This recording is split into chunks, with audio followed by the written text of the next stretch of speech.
Hey everybody, I hope you're doing well and having a really good day today. I'm coming to you with this video to show you how I use digital notebooks. I've had lots of questions about this one. Some of you asked me a very long time ago, and I apologize that I am just now getting to this video. But I've had questions in the last few days after the COABE conference, so I wanted to just share a free resource with you and also just tell you a little bit about how I use the digital notebooks. There are lots of good ideas out there that I've never even thought of, but a lot of you have asked how I use them, so that's why I'm here. So in this video, I'm going to show you how to download a free resource that I have emailed to you, how to pull that resource up in GoodNotes, and then how to use that notebook, that resource in your classroom, or an idea. There are certainly ideas beyond what I'm showing you here, but this is just how I use it. You do need the GoodNotes app. It's an iPad or Apple product, so this is not available on Android that I know of.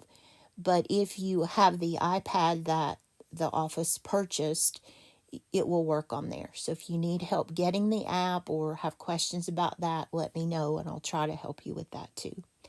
But the first thing we're going to do, I'm going to go to my email, my TCAT email. And in the email that brought you this video link, there is an attachment for a free resource digital notebook.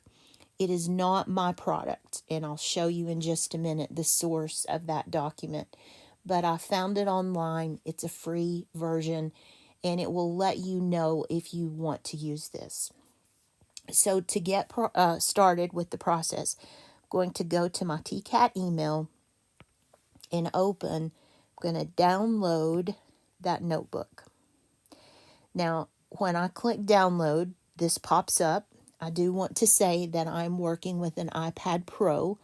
If you see something that is slightly different, that could be a difference in the iPads themselves. I don't think there will be a difference, but I just want to make that known that I'm using a different version of iPad. Now, you can actually open this file directly into GoodNotes from here, but I would strongly advise you to save it somewhere so that you can go back to it if you were to lose or accidentally delete it. So to do that, I'm going to click the share option, and that is the little box with the arrow pointing upward. And I'm going to save mine. You go to save to files. I'm going to put mine in downloads because that makes sense to me. Mine defaults to iCloud Drive, but you can save it on your iPad. You can save it wherever you want to. I can tell you from experience that you want to save it in several places. I delete this accidentally and then my file is gone. And my file I purchased, so I was fortunate that I could go back at the time and download it again. But make several copies and you'll never be without it. But I'm going to put it in the downloads file and click save. And then I'm going to go back to my home screen and I'll show you how to find that file that you just saved. You go to your file manager, which is the white square with the blue folder. Over on the left in the gray, you see the different locations. And I have downloads highlighted, and I see my notebook right there, that black blob. Had I been the designer, I would not have used black, but that's just a personal preference. I like bright colors. They're easier on my eyes. But once you see the file, you just click on it. And we're back. This looks like the same thing we just saw. It basically is.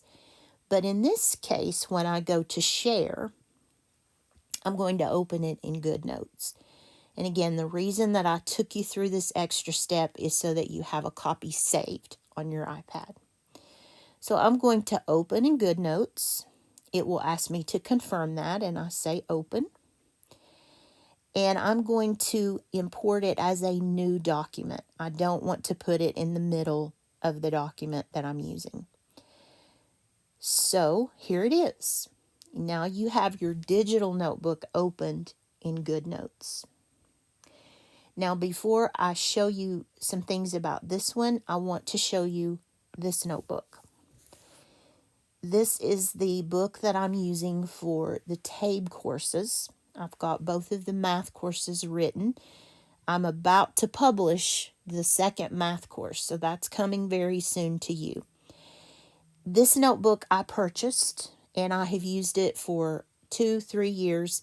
Every digital course that I've done for my students, I've written in this notebook. So they're very familiar with this format. When I was in the classroom every day, I would use a notebook every day. My students had either a spiral or a 3-ring that was tabbed, and they were able to keep things organized. We did a lot of interactive activities because I worked with low-level students with learning disabilities. And so those interactive activities boosted their performance tremendously. But we had to keep that organized. That would have been a nightmare if we hadn't had a system. So I had a notebook that I pulled up on the screen, and I would tell them, let's turn to the math section, find a blank page, and this is where we're going to start.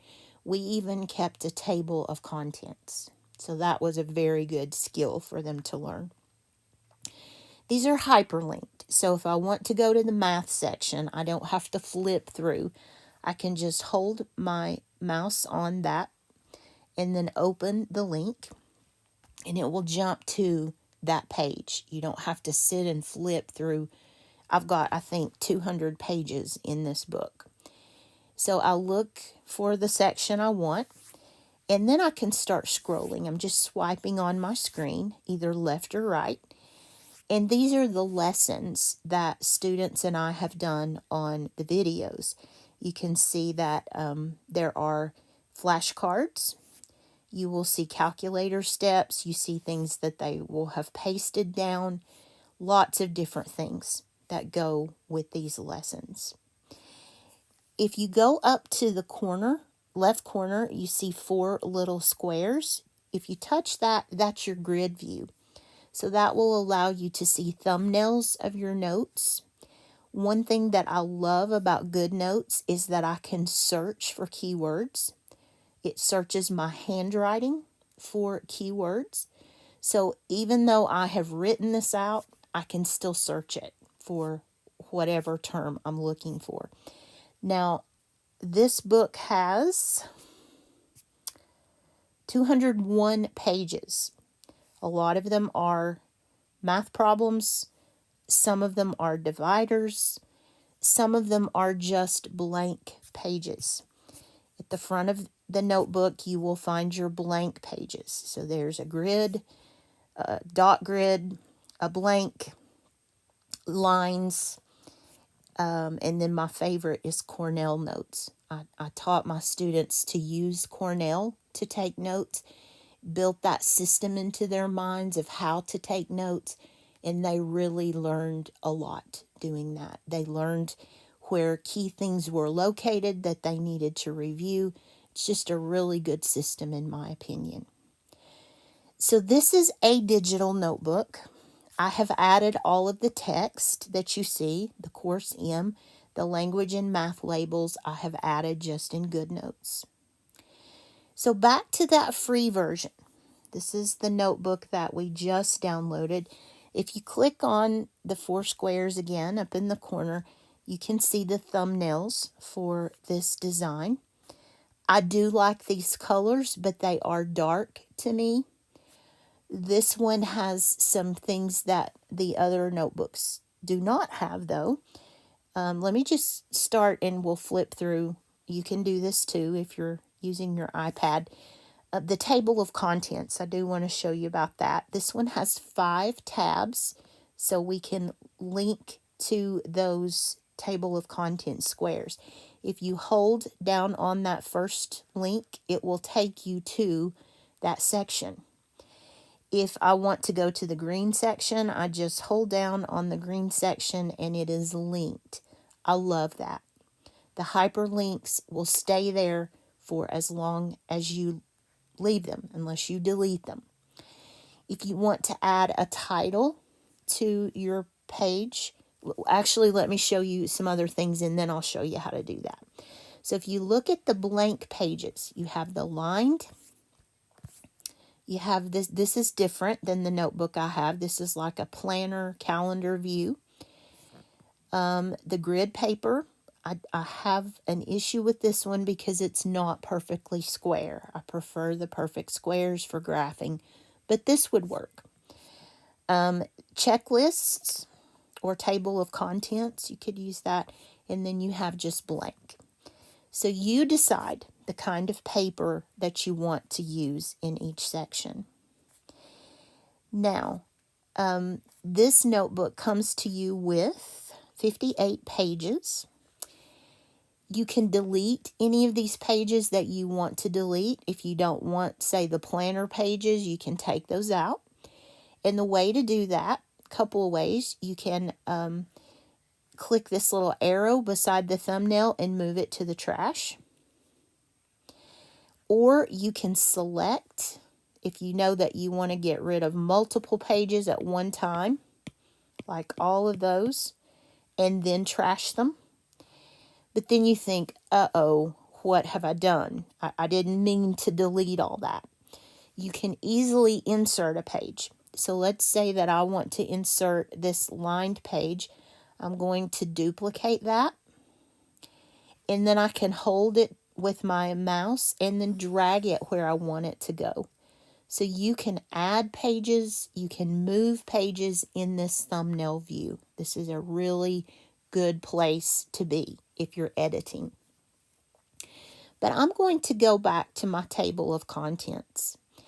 And if you were using this for a high-set book, you could label math, reading, science, social studies, and writing. Or however, you might use this book for 5 different units of math. Whatever you wanted to do, you could. But let's say that I want to call section 1 math. So I'm going to click on my text box up here. And there's the text box. It's right up there. I'm going to click on that and then tap on my screen where I want it to be. And then I can just type in the word math or whatever heading you want that to have. Now, that is incredibly tiny. So let me back up. I'm going to adjust my font size. That is incredibly large. So let's back off to maybe 75. And I have just labeled that section as math. So if I had this notebook up in front of students, I would help them to do the same. Set your first section up to be math. Now I hold down my mouse. It's going to take me to that math page. So again, I'm going to do a text box. Put it right there. This time I'm going to use 200 or something close. And I just type in, again, the header, whatever you want it to be. And then one more thing, you can change the color of your font. White would be very nice. I'll do that on this one. To do another text box, you just tap. I'm going to size this one to about 80, somewhere in there. This time I am going to make it white so I can see it. And I'm going to make one more header of math. And then I want to edit this just a little bit. Actually, this is where the difference in the iPad is getting me because I'm not quite used to that. So I'm going to highlight that. Well, it says sure you are. And I'm going to resize it. So I'm going to rotate that just like so. And then whoa, sorry. And I don't want to get lost in the weeds here. That is how you label your tab. So you can type in what you want your tab to say. You can let students label whatever you want to do, but that's how to label a tab. So if I go back to my table of contents, class starts, I say, okay, folks, let's turn to the math section. And again, I'm doing this on the screen. They're doing it at their seats with the notebook. So here we are at math, and I say, okay, let's turn to the next page, and let's give this thing a title. So maybe today we are studying ratios. What you are seeing me write is with the iPad and the pen that were purchased. The source of this document is wendaful.com. The young lady's name is Wenda, and on her website you can purchase these notebooks, you can purchase planners, all kinds of things. But this one was free, so I downloaded it and I sent it to you as a download. So you could do your work here, and it's automatically saved. You don't have to save in GoodNotes. If you wanted to go back and say, okay, let's turn to our writing section, and we will do a writing lesson. So you go to that section, there's a page. Maybe on this one you want to use this type of organizer to organize an essay. Or you want to, I use this grid paper in math all the time. Draw your own graphic organizer. Or here you want to make a list of ideas for an essay. Whatever, the possibilities are truly endless. Those are the basics of using one of these notebooks, in this one in particular. Adding pages, it took me a while to get the hang of that. Again, everything that I do that's editing the notebook, I do at this grid screen where I see the thumbnails. I can drag those around, delete, whatever I want to do. I think that's everything I wanted to tell you. If you have questions about the notebook, please don't hesitate to ask. I'll do my best to help you. If you have questions about GoodNotes, I'll help you with that. Lots of good tutorials out there for using GoodNotes. That's how I learned. I just started watching videos, and before you know it, I was good to go. Best thing I can tell you is to get in there and practice. Because remember, you have this file saved. If you lose the file, if you ruin it, you can go back to your files and open it again. Okay, I hope that this has helped you. I'm sorry again for those of you who have been waiting. I'm sorry it took so long. But let me know if you have questions or if there's something else that you want to see that I didn't cover. And I will talk to you guys soon. Have a good day. Bye-bye.